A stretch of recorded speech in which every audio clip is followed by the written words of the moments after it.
Ok. Entonces, vamos a ir acá. Este, este texto es de otro libro, pero yo les voy a pasar, como les acabo de pasar lo del libro, del cuadro, les voy a pasar este texto que vamos a leer ahora, que tiene que ver con la formación de la estructura psíquica. Yo voy a leer y luego lo voy a explicar como siempre, y cualquier cosa me paran, ¿sí? Bueno, profe. Entonces, psicoanálisis, estructura psíquica. Después, de, después cuando terminamos, copiamos lo que necesitemos copiar. Más que nada hablando de las estructuras. Esperen que me hago un mate. Dice, el psicoanálisis parte por un camino radicalmente diferente, aunque no se menosprecia. Bueno, este libro venía hablando de la psiquiatría y la psicología. No se menosprecia la ayuda que pueden tener los medicamentos psiquiátricos para apoyar a un paciente. El psicoanálisis no se basa en la visión, en la única visión de enfermedad mental, sino en el de una estructura psíquica. ¿A qué nos referimos con estructura psíquica? En términos sencillos, podríamos decir que la estructura es la posición subjetiva que tiene cada persona. Es decir, son los lentes mediante los cuales vemos el mundo y nos relacionamos con él. A manera de ejemplo podemos decir que así como el esqueleto da forma al cuerpo, la estructura psíquica tiene una función similar. Es un modo de entender los eventos exteriores para, dependiendo de la estructura, determinar el lugar que ocupan en lo interior. Nuestra estructura psíquica se consolida en los primeros años y se mantiene a lo largo de toda la vida. Cada una se crea dependiendo de cómo sea la relación entre el niño y su madre, entendiendo madre como la persona, hombre o mujer, pariente o no, responsable del cuidado primario del niño. ¿Hasta acá? ¿Se entendió? Sí. Bien. Me pasé como... La estructura y sus manifestaciones, depresión, fobias, etc., no se consideran una enfermedad, sino que son los cimientos mismos de la persona. Freud comentó en uno de sus artículos que la vida no se cura. El psicoanálisis no se enfoca en curar y adaptar, sino en ayudar a que la persona se haga responsable de su propia vida y en que pueda guiarla por el camino deseado propio, respetando el camino de los demás. ¿Cuáles son las estructuras? La casa terminó tres: psicosis, perversión y neurosis. Todas las personas tenemos alguna de las tres, pero al ser parámetros generales, las particularidades de cada una dependen de cada quien. Siguiendo con la analogía anterior, con el ejemplo anterior, la columna vertebral, por ejemplo, da forma a nuestra espalda y sostiene el torso, pero no influye en si tendremos un lunar en el hombro o no. ¿Qué quiere decir con este ejemplo?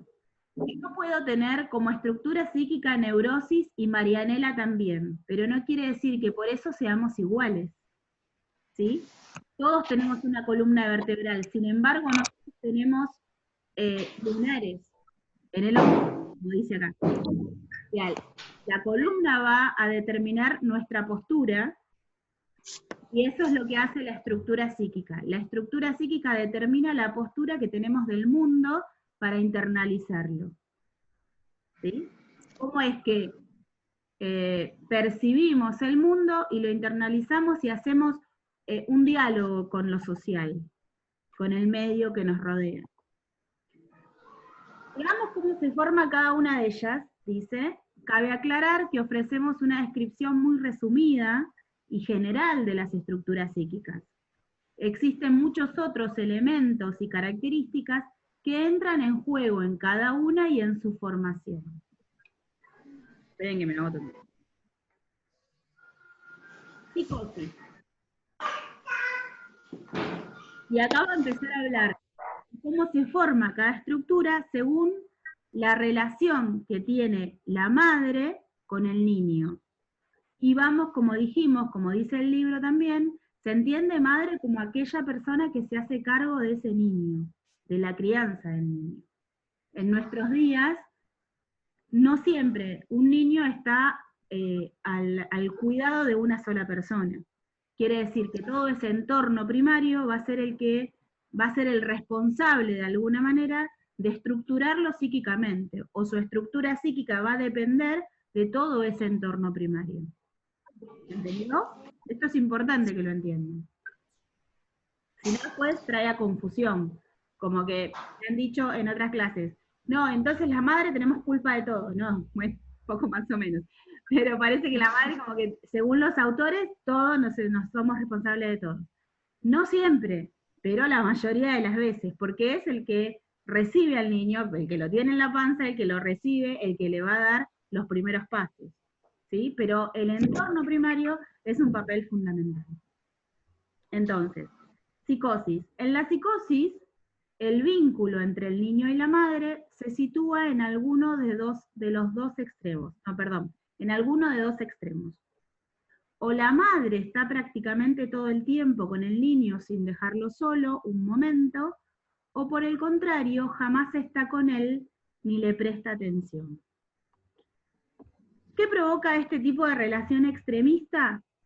El niño, al no poder experimentar la presencia y ausencia de su madre, sino solo una de las dos, no desarrolla la capacidad de distinguir o diferenciar.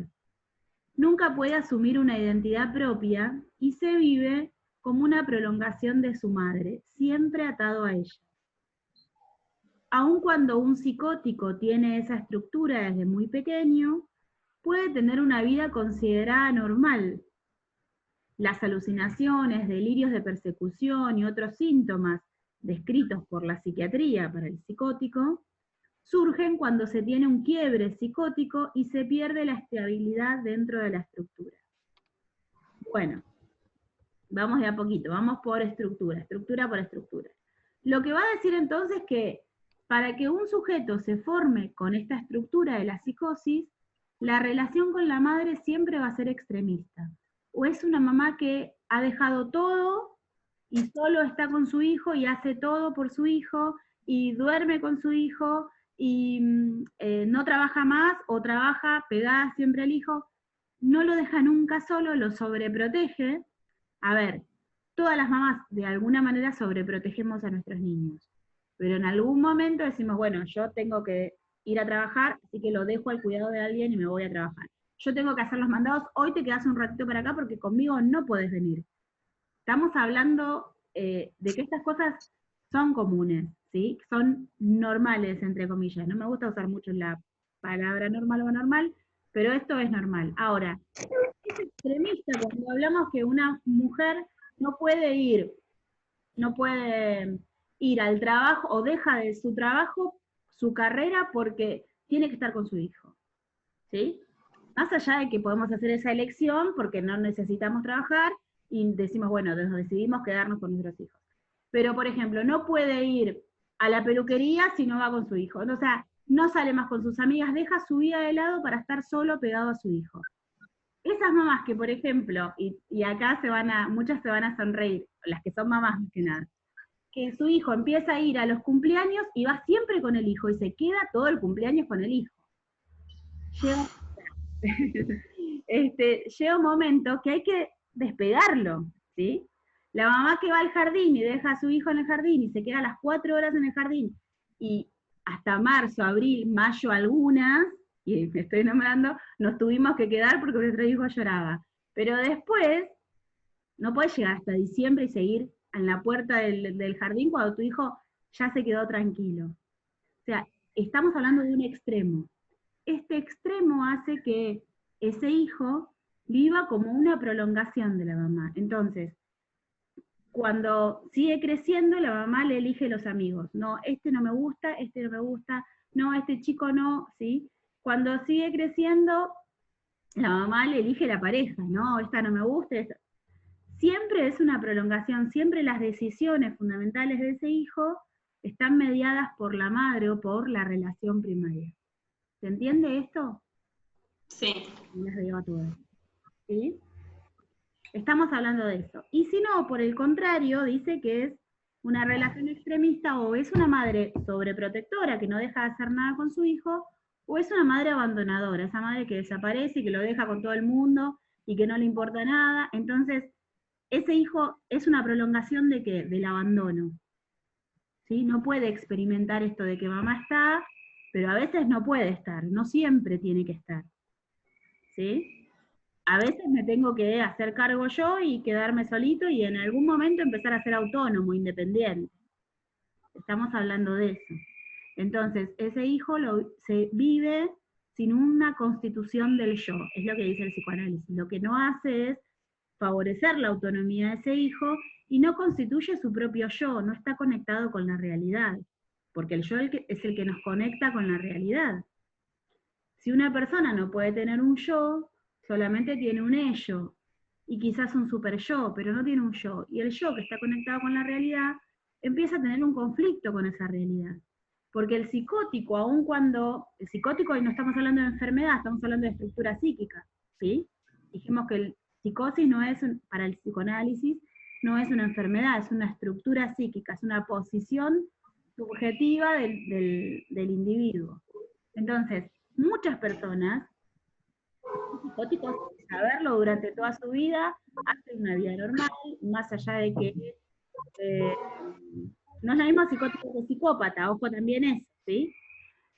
Más allá de que sean muy pegados a su madre o a su familia o no, hacen una vida normal, pero en algún momento de la vida tienen un brote psicótico o un quiebre psicótico.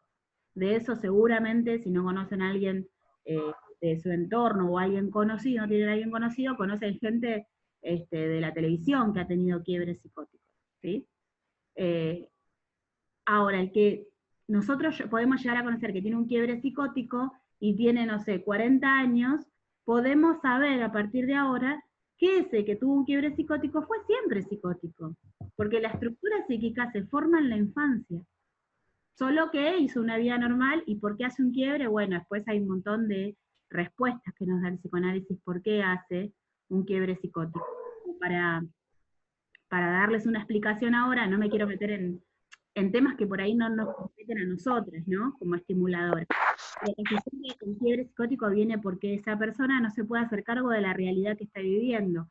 Porque como no tiene un yo formado, su realidad cambia en algún momento de la vida, y como no puede enfrentarse a esa realidad, hace un quiebre psicótico.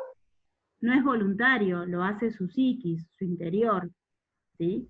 Su misma estructura psíquica no lo puede manejar, entonces tiene un quiebre psicótico. ¿Hasta acá alguna duda? ¿Alguna pregunta? ¿Se entendió esto?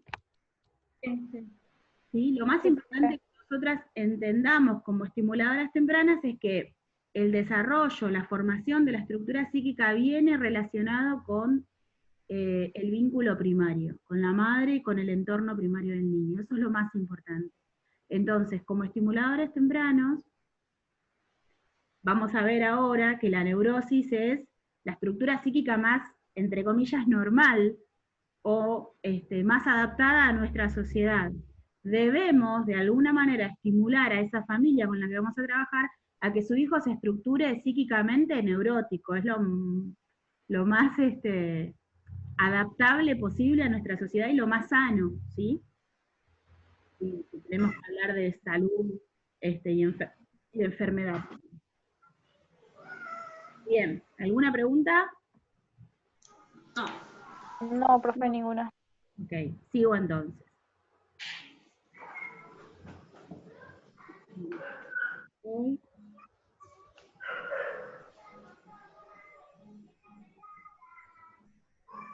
Luego dice perversión.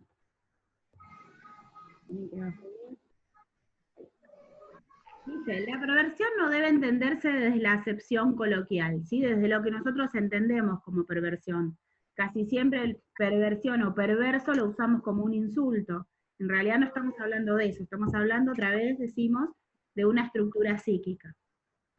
Aunque esta estructura frecuentemente es sádica, cruel y aparentemente desprovista de empatía, las razones que llevaron a Lacan a nombrar la estructura perversa tienen que ver con elementos de sus teorías.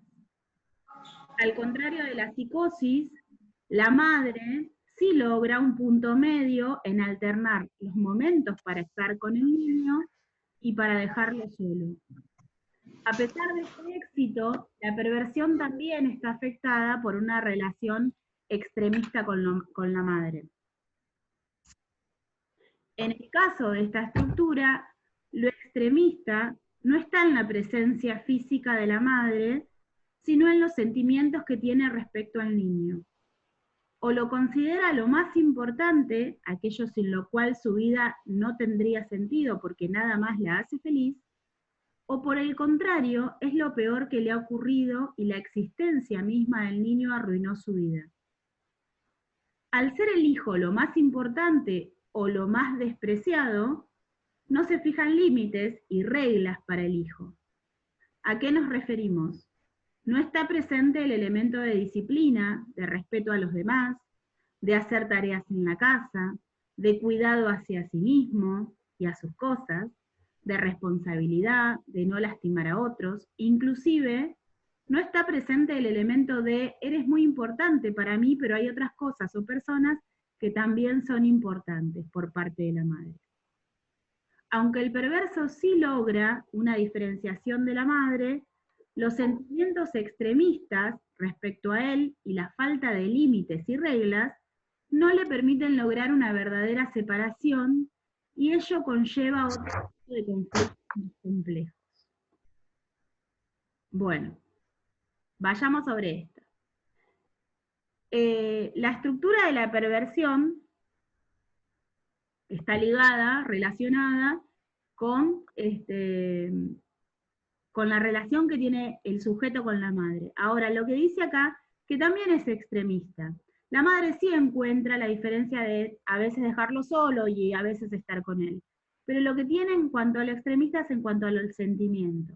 O es lo mejor que le pasó en la vida, entonces ustedes van a ver esa mamá que va a un cumpleaños con su hijo y que cuando su hijo le rompe un vaso en la cabeza a otro, dice, no, la culpa es de los otros, porque no lo quieren, porque mi hijo es re buenito, no hace nada. Siempre se la agarran con mi hijo, ¿sí? Cuando su hijo le tira con un borrador a la maestra en la escuela, la mamá se la agarra con la maestra, ¿sí? Porque dice, no, porque mi hijo es hermoso, es lo mejor que me pasó en la vida, o sea, imposible que mi hijo haga algo mal. Es esa relación, ese extremo de no ver cuándo es necesario poner límites. Como es lo mejor que le pasó en la vida, hace todo bien ese hijo, porque es lo único que la hace feliz. Y estamos hablando de la mamá y podemos hablar de la mamá y del papá, de esa familia que dice, no, este hijo es lo mejor que nos pudo haber pasado, y los abuelos todos y todos sobreprotegerlo tanto como para no ponerle límites y reglas. ¿Qué pasa? Que en la personalidad del individuo, no olvidemos que es necesario que esté formado el super yo, las reglas, la moral, eso que nos va a susurrar al oído, nos va a decir, no, esto que estás por hacer está mal, ¿sí? Como no tiene límites y reglas, no está formado su super yo, el individuo se estructura de esta manera, en la estructura perversa, ¿sí? Por el contrario, también puede pasar, como decía el apunte, que ese niño sea lo peor que le pasó en la vida a la madre. Entonces la madre dice, no, yo por él tuve que dejar la facultad y por él tuve que perder todos mis mejores años. Y la verdad que este pibe me tiene cansada. Hemos escuchado hablar muchas veces a las madres de esa manera, ¿no? Entonces tampoco le importa, tampoco le va a poner límites y reglas, porque total, este pibe vino y la verdad que me vino a arruinar la vida, ¿y qué querés que haga? Cuando hace algo mal, y bueno, ojalá, pues no tiene arreglo. Y eso es lo que sucede. Todo eso que sucede en el entorno primario de ese niño lo internaliza y así se va estructurando psíquicamente. Por eso es que un perverso, ¿a qué persona podemos conocer en nuestra sociedad y podemos decir, ese seguro es perverso? Al violador. El violador no tiene límites, se mueve por el deseo, solamente tiene ello. no tiene un super yo formado, tampoco tiene un yo, porque no está conectado con la realidad. Solamente lo impulsa el deseo de él. Y no le importan los otros porque no tiene formado un super yo. ¿Se entiende esto? Ujú.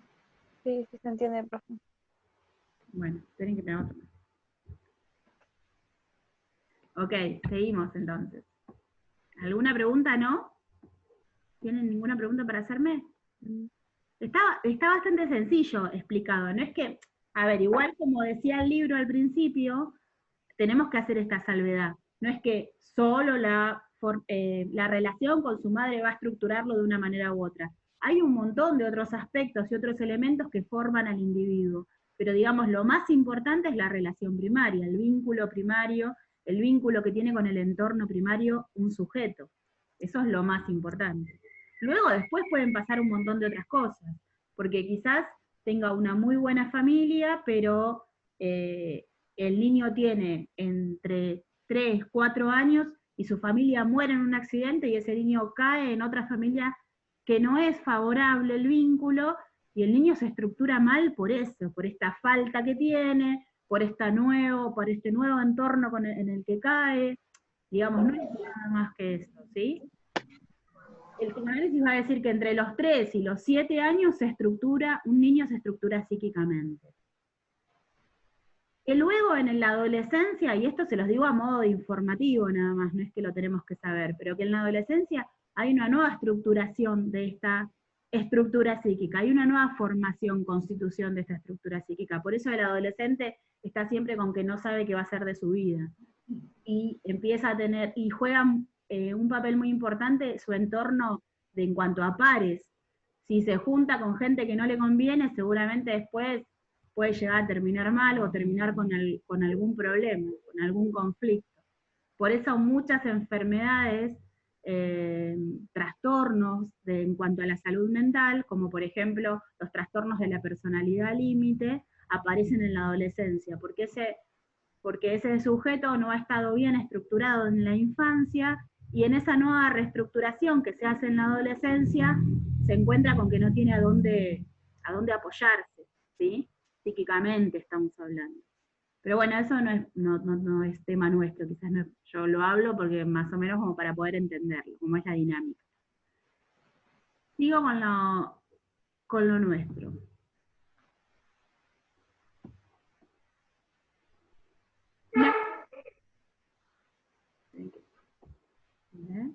Ahí está.